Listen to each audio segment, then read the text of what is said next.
Man, this comic book sucks! And the reviews online said it was good! I wasted my money!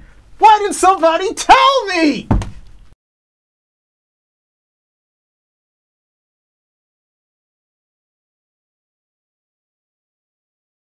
Hey everybody, this is Spinner Rack. We have Petey right here. We also have Calvin Ellis, ready to rock.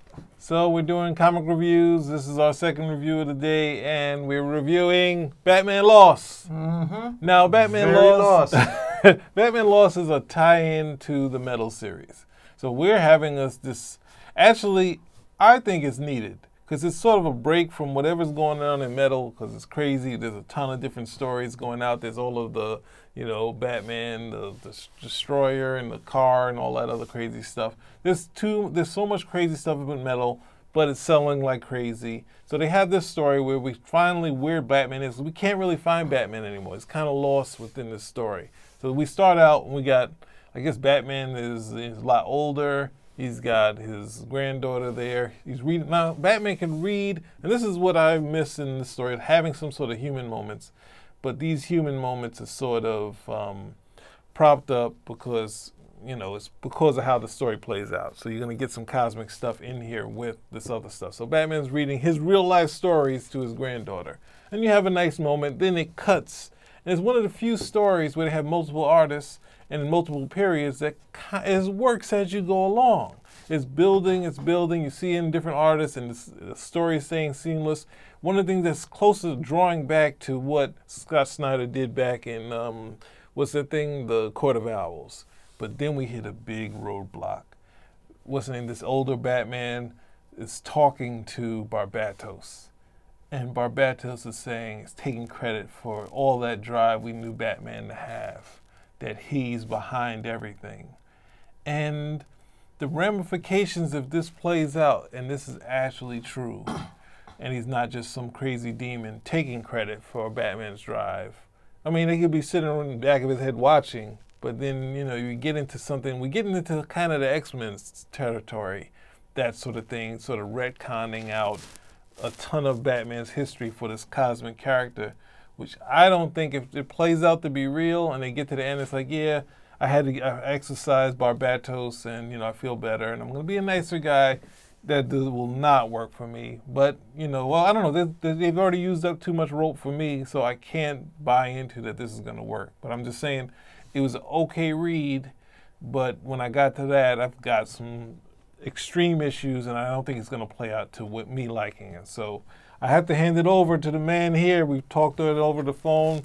I gotta let him loose. This is like a lion out of a cage coming. He's gonna be here. I'm not sure what's gonna happen, but someone's gonna be hurt after he's done. So, Cal, what do you have to say?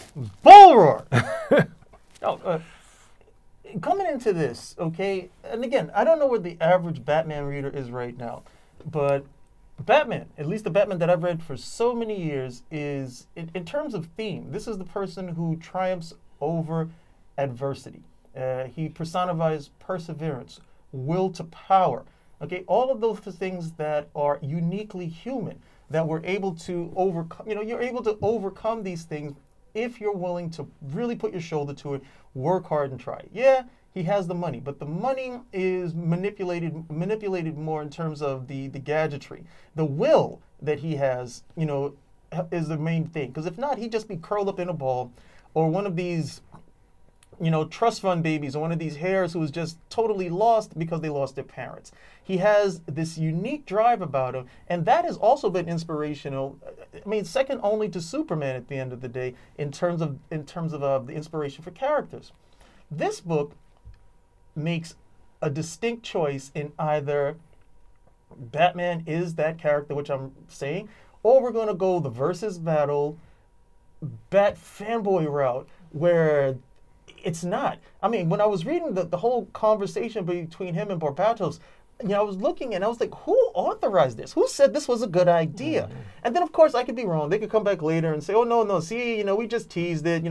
He's still the Batman that you would always recognize. But Batman is at this point now where, hey, this could very well be where they want to go with the character, especially in the hands of Scott Snyder. When you're looking at Metal, because he's close enough. I don't think it's actual mistake. So just keep, yeah. No, if you look at the character and you just got to scratch your head. I'm reading Metal, and a lot of the stuff that's going on over there. Again, look, this is the Bat Show. He's puffed up. Everybody else is kind of like, hey, what are we gonna do? If only Batman was here. Yeah, You think lost. They kind of lost. You think, hey, okay, fine, they're gonna get the Hawk people back into it. No. Mm-hmm. We're gonna come over here and watch Batman do all the cool stuff. Watch Batman do all the stuff he shouldn't be doing, and that's the story. And Scott Snyder seems to be having the time of his life, but this is a bridge too far. Miller is the same thing where he decides he's going to go a bridge too far with Batman. And where does he go a bridge too far with Batman? When Batman is no longer a human being. When Batman is just this, in Miller's eyes, a terrorist, who's dressed up in this outfit, and mind you, not to terrorize criminals, to terrorize everyone. It's a schoolyard fantasy, and this is, this is not a schoolyard fantasy, okay? This is the internet fantasy when it comes to Batman. He can be anyone. He can do anything, and now we've got a legitimate reason for it. And so I look at the responses. Some guys, like me, they're like, hey, what are you talking about? This is not who the character's supposed to be. But the majority of the people are like, hey, this is great. Now it explains everything. That's why he can beat Captain Marvel and Superman and Wonder Woman, and he can't beat all these other villains because, for all the Barbatos helping him with Superman, he sure doesn't seem to help him with the Joker. It, in no uncertain terms, is a horrible premise. It is a flat-out horrible premise, and nothing, guys said they had a problem with Grant Morrison's run, but they're eating this up. Okay, Grant Morrison's run, I could definitely say was quirky as all hell. It was the 70s Batman on steroids and ecstasy. At the end of the day. There was a lot more of the hallucinogenics and that sort of thing. Without a doubt. But at the end of the day, I'll always credit Morrison for actually having a story in mind. This just seems to be, hey, what can we do more to aggrandize this guy's character? Up his cool points that much more to the point he's no longer the same character. If this sticks, okay, if this sticks and Batman has this sort of spirit, okay, that allows him to do this type of stuff and pushes him, what character would he be? He's the Spectre. He's not Batman any longer. The fact that Batman is not able to triumph over his fear, but is motivated by fear, okay, literally a demon of fear inside of him pushing along, is just backscat crazy at the end of the day. And it's not Scott Snyder at the end of the day. It is the climate. Okay, it is the temperance of the readers who are willing to take this in and they enjoy it. Why? Because you can go back to Comic Vine or the Battle Board and you can come over here. Well, hey, who wins in a fight, Superman or Batman with fully unleashed Barbatos? I don't even want to go into that battle. Because that's the hardest part is just saying, well, we have the Hulk and then we have the Barbatos. That explains why Batman can hit him in the solar plexus and, basically Hulk takes in everything works now. It makes sense. Yeah, because it's crud. Because it's crap at the end of the day. And that's look, in order for it to work, you have to undermine everything that has come to pass. You have to undermine Batman being broken by Bane.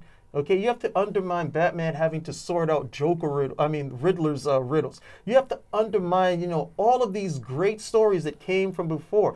Even the Jokerfish stories, which are some excellent stories. Who was on that? Was that Steve Englehart? Yeah.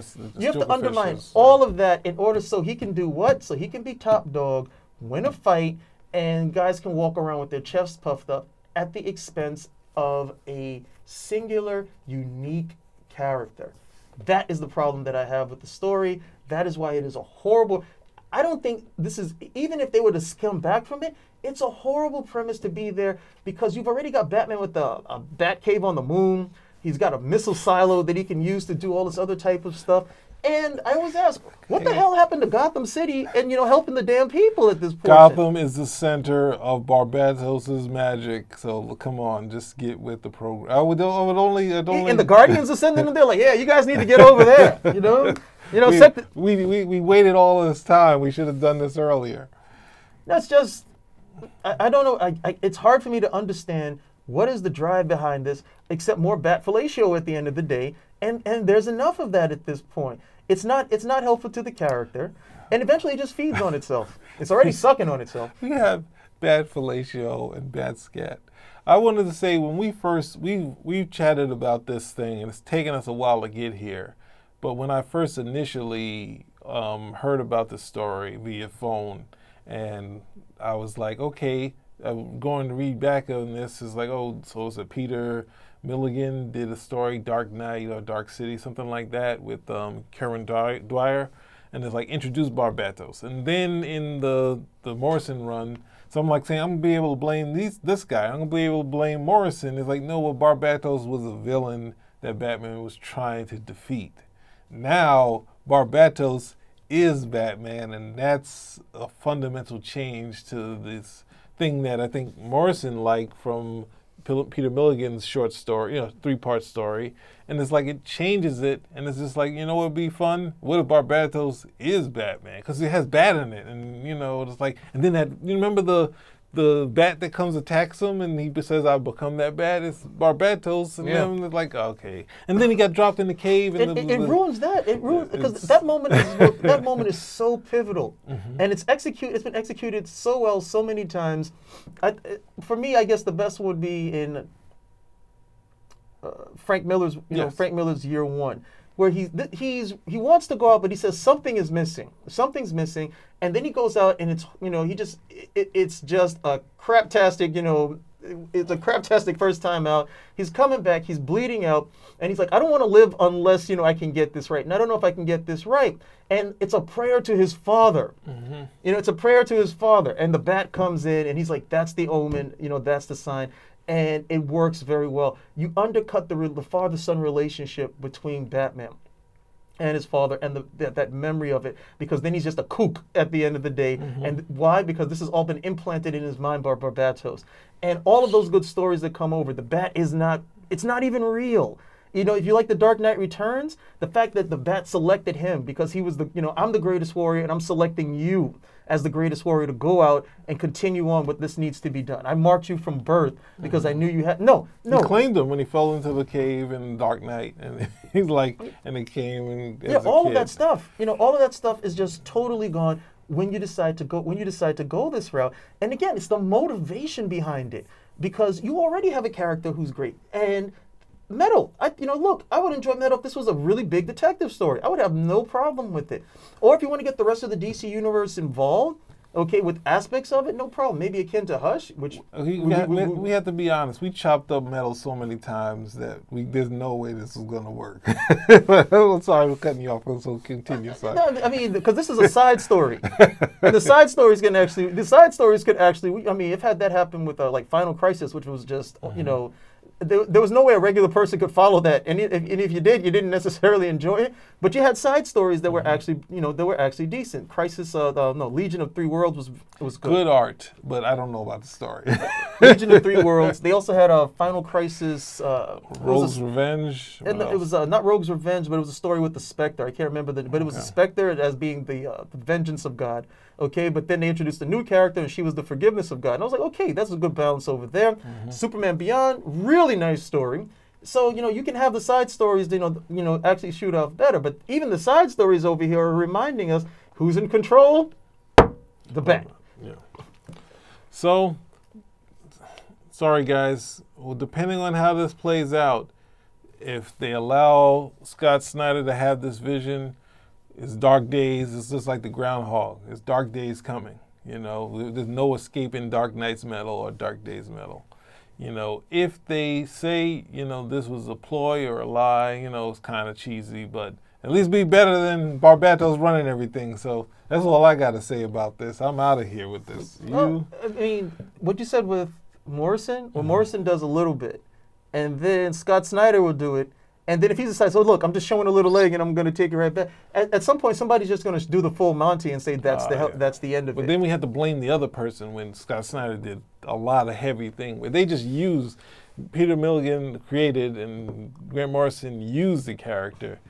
He's fundamentally changing the character into being Batman's drive. Because there's nobody there saying, hey, this is not what the character is all about. We've already had some stuff, and then we had, he's a metahuman because of the metal being inside of him. Now you want to go this route. And they seem to forget, what is this character supposed to be about? This is a regular person who has pushed himself beyond human limitations for one purpose, to be the justice that he did not have as a child, that fateful night so many years ago. There's your sentence that pretty much summarizes all of Batman's history. And if that is not enough to the point now we got to give him superpowers, Yeah. then you have to ask, why do any of these other, I don't know, it becomes like the Marvel books where you have like these different versions. World War Hulk and Planet Hulk and all this We'll other get type to of stuff. that later. We'll get to that. It's not necessary. later. And if you're a Batman reader, no, not a Batman fan, but a Batman reader, someone who really enjoys good Batman stories, and you're enjoying this, I want to hear from you. Why do you like this? What is it, okay, that you like about this, even though it fundamentally undercuts his character? That's your challenge. Right. Thank you, and we will see you soon. Later.